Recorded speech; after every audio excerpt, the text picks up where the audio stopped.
Hello, welcome to another video. This one's going to be a little bit different than the usual videos. It's not technical today, but it is a topic that is fairly relevant if you're in a software field or I guess really any employment. Today we're going to be talking about stock-based compensation. This is a benefit that is often given at software companies and other companies. And a disclaimer up front, I am not a financial advisor, so please do not take this as financial advice.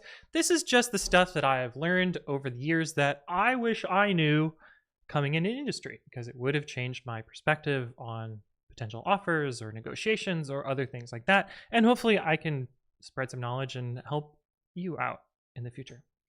But anyway, let's jump into it. Oh, that's the wrong button. This button. There we go. Let's jump into it. So we're going to be talking about the two major, and one of them has sort of a subtopic, the two major ways that employees are compensated with employee stock. So say you were at company ABC, and we'll use that as an example.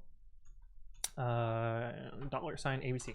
Okay, so the first, I'm roughly going to go from worst to best in this description here. The first that we're going to talk about are options. What is an option? An option is the right to purchase a stock, usually at a discount. I say usually because there's no guarantee that the stock will be above the value that you are usually given at. The way that these are usually structured is via grants. Oops. Via grants. A grant is something that gives you a number of things that you can purchase after a condition. Number of things after a condition. And typically these will vest over time. The most common pattern, or the most common way that vests work, is usually what's called a 1-year cliff with a 4-year vest. What this means is that you will get nothing for the first year. At the first year, you usually get a quarter of whatever your grant number is. And then over the next 4 years, some periodicity, you'll get the rest of it trickled in. Sometimes they're done monthly, sometimes they're done quarterly, sometimes they're just a bunch of 1-year cliffs in a 4-year trench coat. But usually this is how they are structured. And typically with options, you are given a strike price. This is the price that you can purchase at. And typically this remains constant. You know, it is set when you become an employee, and any options that you are granted over that time will have that set stock price. Okay, so I've talked about the what. Now I kind of want to talk about why these are not necessarily the best option. Bad pun. So typically options are given, they are given at companies which are private, not public yet. And so you can't exercise the option. An exercise is purchase it. And because the company is private, the options are worth nothing, essentially worth nothing. Your company may have valuations that occur while they're private, and you can pretend that they are worth money. But if the company never goes public, or, well, I guess there are two conditions where options are live. Typically. Typically two conditions where options are live. One of them is company goes public. This means that stock is publicly tradable. The other is the company is purchased, bought out, etc. These are usually referred to as liquidity events, where you have the ability to sell. There are some less common ones, like a secondary sale. Secondary sales are basically like the company will buy back the stock even though they are not public, or they will give you the ability to sell the stock to some other, entity or person or hedge fund or VC or PE or various other ways that you can sell them. But those are typically the only way you can sell them until, well, this is usually the most common one. A company goes public, IPOs. The best case scenario, we're going to talk about the best case scenario for options, which is exceedingly rare. best case scenario. You are very early at a company, and so your strike price is low. Let's say like, I don't know, 2 cents a share or something like that. You stay at the company for a long time, years usually. The company goes public while you are still there. The stock price is big dollar signs, even if it's like, let's say $10 per share. You exercise everything and ride off into the sunset. Because typically you're given, thousands of shares, and so thousands of shares at 2 cents a share, $9.98 profit per share, and you're sitting pretty. This is the best case scenario. However, this is the big wild card, and this is often where options look like they're worth way more money than they are, but you have a big caveat, and that is the big caveat in how options expire. As far as I remember, there's really only one way. You leave the company. Typically, companies give you, you're given 90 days after leaving the company to either exercise, buy the options, or let them expire. Now, exercising an option on a company that's not public, again, not financial advice, is a huge risk because this may never happen. You may never reach a liquidity event for your company. And so you would be investing money in something that will never pay off. You would have to decide for yourself, like, is the amount that I'm buying these shares for worth the risk that they may never go public? If your strike price is low enough, this may not be a huge investment. Like, say you had 1,000 shares at 2 cents a share. Okay, oh no, I got to spend what, $20 to $200 to some small number of dollars to exercise those shares, and maybe that's a dollar amount that isn't significant to you. But if your strike price is, say, $20 a share or $9.52 or whatever the heck, exercising thousands of shares can require a lot of money. You're looking at thousands of dollars or tens of thousands of dollars at that point, and that money may never exist. You may be just putting money into the void at a company that will either fail or never go public or never sell to a third party, and may just remain private forever. And so you're taking on a huge risk in exercising your options. Okay, so that's options. This is the thing that I mostly wish I knew more about, because this is, when you're joining a startup or a non-public company, or sometimes rarely a public company. Rarely public companies will give options. I don't really understand why they would, but it happens. So yeah, the expiration is kind of the big gotcha with options, and the risk that you take on. There is potentially a huge upside. Like, if your strike price is low enough, you potentially make a lot of money, but again, big risk. Let's talk about greener pastures. And those are RSUs. And we're going to actually split them into 2 categories. Again, we're going worst to best. So let's first talk about value granted RSUs. This is actually a relatively new way, as far as I can tell, that companies are compensating employees via value grants. And I'm going to explain why I think they're a scam as well. So what an RSU is a restricted stock unit. Typically, it is granted similar to options, but you just get the share. And the share is given to you when the restrictions are satisfied. Typically, options or RSUs are referred to as double trigger, or at least one common type of option is called a double trigger option. This is usually triggered on 1, you vest, and 2, a liquidity event. So both of these conditions must occur for you to gain the stock. And this is typically like, again, similar to the grants before. Typically, it's a 4-year vest with 1-year cliff and sometime after that.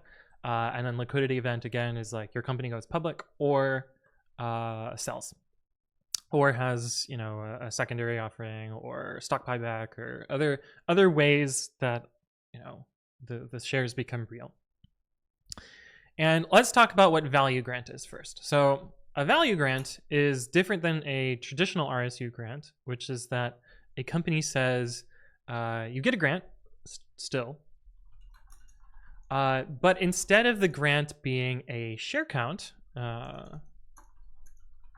which is typical for options and was typical for RSUs, and still most companies is typical for RSU, instead of a share count, you're given a dollar amount. And at the vest point, the share price, or the dollar amount, you get dollar amount, spelled wrong, divided by share price shares.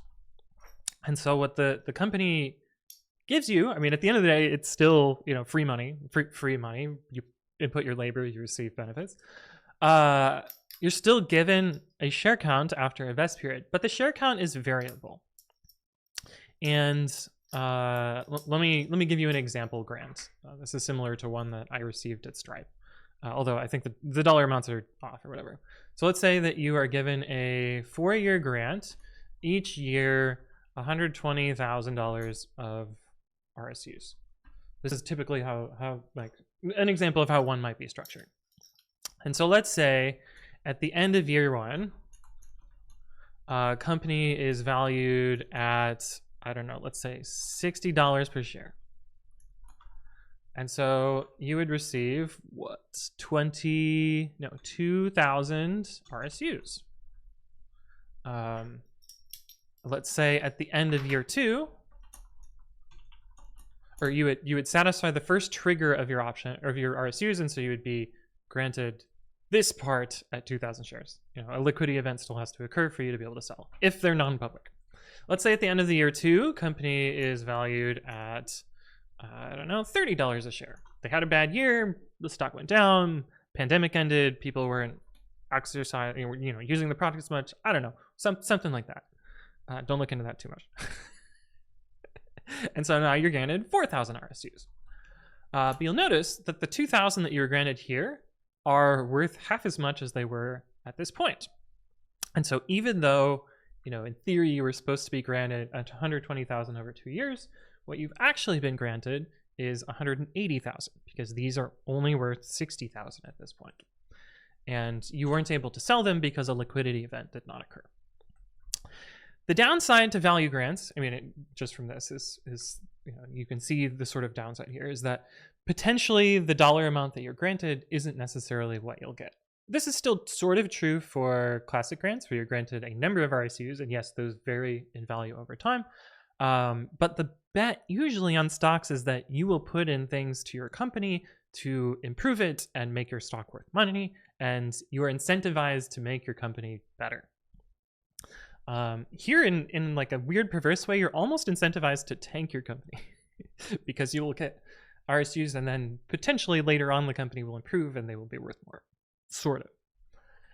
The other side to value grants, or the reason that people can claim that they're an upside, is they do hedge you against downturns in the economy and in the company.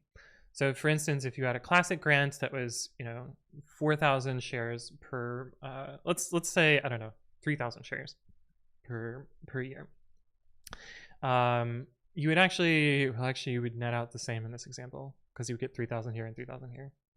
Well, no, 90 plus, well, 60 adds, yeah, you would net out the same. No, you would net out better here. No. Yes, no, it'd be exactly the same. Okay, so let's say, what's a good example? Let's say you're granted 4,000 a share, or 4,000 RSUs. Well, that's better than this. I don't have a good example here. But the idea is like if a company did a classic grant, so let's say a classic grant, which is typically like, I don't know, let's say 4,000 shares per year over 4 years. And just to simplify it, we'll do 1 year close. So just 1 year, 1 year, 1 year, 1 year. And so let's take a different scenario here. Let's say at the end of year 1, company is valued at 100 per share. You still receive 4,000 shares. And they're imaginarily worth, 400K. At the end of year 2, let's say the company went in, had a really bad downturn. Let's say somehow they're worth $1 a share now. You're still getting plus 4,000 shares. But now your total is only worth 8K. And so, in this scenario here, like your actual value that you have is significantly worse. If we took this same approach up here, and let's say, I don't know, the dollar amount, let's say the dollar amount was similar, you would have gotten, let's see, $100 a share. So you would have gotten, oh, did I do the math wrong on this? I think I did the math wrong on this. I think I'm off by 1, but anyway, off by time. You would get, some number of shares here, but in this year where it was really bad, you would actually still get, quite a lot of, yeah, these need an extra 0, but dang it, math. You would get a lot of shares here, and then if the company improved later, you would be way better off because you would receive way many shares in a downturn. And the dollar amount would still be relatively constant. And so this is sort of a risk difference here. But I think that classic RSU grants are the best because of a couple of reasons. They incentivize you to improve the company. Oh, I guess I forgot another thing about RSUs that I should talk about here. Expiration. These don't go away when you leave the company. Do not go away when you leave the company. The expiration for most of them, I think this might actually be all of them, I don't really know, is a 7-year period. Don't quote me on that. Look it up for whatever yours is. I'm pretty sure that's correct, but I've never actually had this occur, and so I've never really worried about it. But it's some large number of years where if these two conditions are not met, then they do technically expire. Typically, companies will do their employees well and issue a buyback or some other sort of secondary market liquidity event to allow you to